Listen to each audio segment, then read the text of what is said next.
So when do you think it's possible that there'll be new track facilities on South Village? When are you looking? What year? That'd be really difficult to say right now. One thing I've learned in construction, you don't want to get ahead of yourself on the timeline. The first step is an RFP, interviewing architects, and then from that point, when you hire an architectural firm, that's the first thing you would work with them to do is start setting out that timeline. So it'd be premature to give a timeline right now. Any idea where in relationship to the softball and soccer complex is actually going to be? Yeah, we've worked, we've got great partners on campus. We've worked with OUA on campus, and we are looking at some land, some opportunities, and I think there could be a great parcel of land across the street or close by from the soccer softball complex, which would be really neat because then you would have sort of what I've termed in my mind almost an Olympic village of those sports in one area. So it'd be really neat if that would work out. Based on facilities in the track world that have been built in recent years, what's the range of prices that have gone up for these kind of things? It ranges because of what type you're going to build, right? It can really vary, and you got to think about seating is one of the big drivers.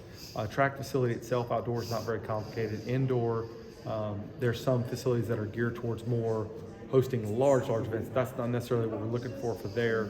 So the price varies, and thankfully I think I'm not a expert in it, but I think we're seeing some slowing in inflation and construction.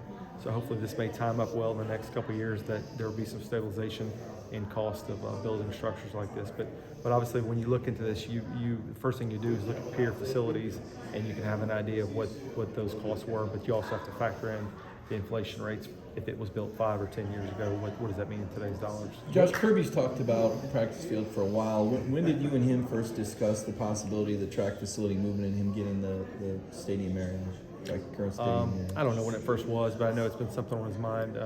Coach Smart, one thing I know about him is he's highly focused on efficiencies in everything he does. If most of you know, you've seen him work. He wants to find efficient ways to practice. Doesn't want to waste 1 second, 1 minute of practice. And there's a lot of truth to the issues we've had with the practice field. One thing that was not mentioned to think about is where that big grass field sits right now, we have a large indoor facility that casts a shadow on it. So it puts a lot of strain on our turf facility staff to keep that field in great shape when half the day it's getting shade. So that has made it a challenge as well. And look, we do know there's data, like you said, that says that it's better to practice more on the grass fields than being on turf. So being able to have 2 side-by-side grass fields that they can move, because when you've seen practices before, right? So you'll have 1s and 3s on one field, 2s and 4s on another, especially early in camp, to be able to rotate guys back and forth quickly side by side makes for a much more efficient practice. So currently there's the indoor, is it 2 turf fields and 1 grass? The turf field is indoor, and then there's that full grass field right there, and then beyond that, it's not a full grass field. The field, the one closest to Lumpkin, is not a full practice field. So how many turf fields are outside now? We have no turf fields outside. The only turf field is in the indoor. What, as far as the SEC, you being able to host track events for SEC, what is the seating capacity requirements for that? I don't know off the top of my head. I know that last time we hosted SECs was approximately 2012, and we had to rent bleachers to come in. And if you remember where the old sand pit was, put the bleachers over there. So seating is one component of it, but the other component of it, with my knowledge of track meets, is room to spread out, because you've got so many teams that need to set up team tents and areas. You need warm-up. You need a lot of warm-up areas, which we're landlocked, and we know that. That's a blessing and a curse, but I think this would give us an opportunity to really spread out. And you got to think about, it's not just the track, it's the javelin, it's the hammer, it's the shot, it's the discus. So having safe areas to do those events as well. Go ahead. Josh, we know that you talked about Kirby's efficiency and proficiency. He doesn't normally make the rounds. He said this was his first spring meeting since he was a student athlete. What was the idea, and how did you get Kirby to come out to the meetings here to discuss this and present this to the board? Well, this is an important step for us, and he wanted to be involved in it and show his support, especially with Carol not being able to be here today, that he wanted to express his support and express how important it is to him and his program. I was going to ask you, President Moore, did you give any thought to the impact it might have on the community that enjoys that track as well and their activities? Well, I think Josh has some ideas that he's considering as to how we would address those questions. Yeah, I think there's a number of ways we look at it to where, is there anything we could do right there? I'm going to explore other opportunities to provide. It's important. Look, it's important to me. No one spent more time on that track in the last 7 years than I have with my son, so I know full well what it means. But there's also other facilities in Athens.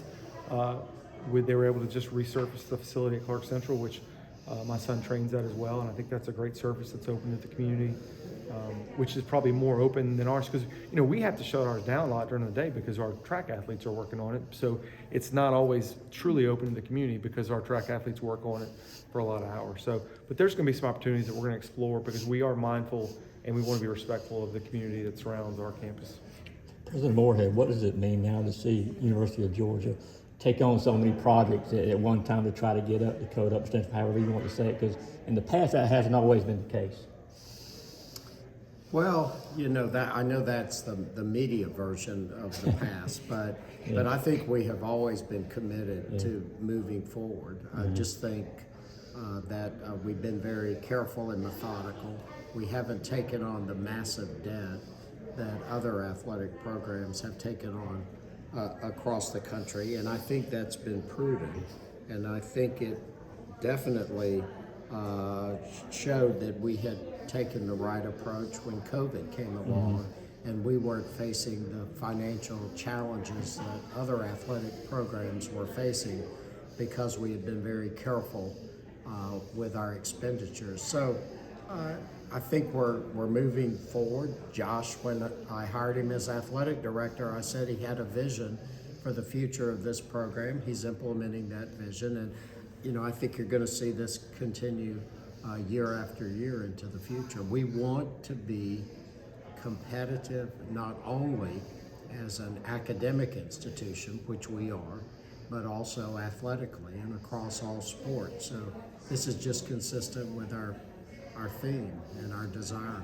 to be very strong in academics and athletics. Josh, your previous track coach was vocal about wanting facility upgrades for his program. Then, is the scope of this different in terms of why y'all are deciding to make this move now? In terms of he wanted similar type of things. Yeah, and at that time, we were very clear that we couldn't commit to it at that time. There were other things that were higher on the priority list, such as softball and baseball, and we're addressing that now. And even if it's deemed that we're moving faster than we move before, well, one aspect of that is fundraising is going phenomenally well, and we don't build faster than we can raise, right? So if you think about it, we're very close to fully fundraising softball and baseball right now, and we haven't gotten into the heavy lifting of the work yet. We'll start into the summer. So we're going to be, as we're staying aggressive, we're going to be prudent that we're going to fundraise these projects. All these projects we're talking about are fundraise projects, so we're not going to get ahead of ourselves as we do this. So these things are all contingent upon the fundraising. Thankfully, the fundraising is going extremely well, which has allowed us to move at a faster clip. Is there any start date yet for the baseball when the softball may want to start the So there will be work being done at both facilities this summer. Baseball, the first focus is going to be redoing the turf, redoing the lights, redoing the locker room, the lounge. There will also be where that third base, where the maintenance shed is, some underground utility work that's got to be done first before the heavy construction starts next summer. Softball is a little different because where that left field facility is going, it won't impact the playing as much as we can get in there. But we're running a new sewer line. I know it's not very exciting. We're running a new sewer line at softball. That's the first step. So both of those, to some degree, are already going to be getting started this summer. Gotcha. So a little unclear. Would SEC and NCAA track be able to be hosted at this new place? So definitely SEC, and as we develop, we'd know more. It's too soon to be able to tell you definitely if it would be. We'd have to look into the requirements for like a regional event, because right now regionals are in Jacksonville. So we'd have to look into what our opportunities are, what's feasible, what it would take. It'd be too early to commit to that one way or the other. But I do think obviously SEC meets and then some bigger meets during our season. You know what I mean? Even if we're not home regions, we're talking about meets that we can host during the season. And then again, USATF, AAU during the summer. Let's take two more questions.